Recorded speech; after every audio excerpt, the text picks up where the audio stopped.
রিজিকের পেরেশানি আপনার ভিতরে ঢুকিয়ে দিয়েছে।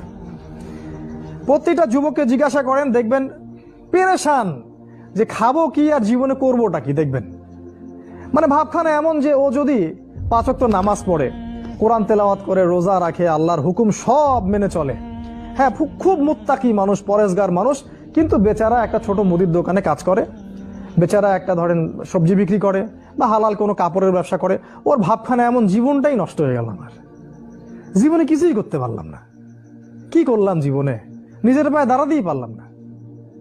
এই যে কনসেপ্টটা মাথার মধ্যে ঢুকিয়ে দিয়েছে, এটা ওই পশ্চিমাদের থেকে আসছে আর কি।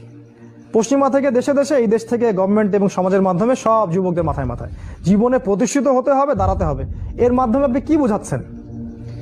ওই ছেলেটা তো আল্লাহর কাছে অনেক বেশি পছন্দের, যে আল্লাহ পাকের সব হুকুম আহকাম মেনে চলে এবং হালাল খায়, মাশাআল্লাহ। আল্লাহ পাক তাকে সত্যবাদী নবীদের মর্যাদা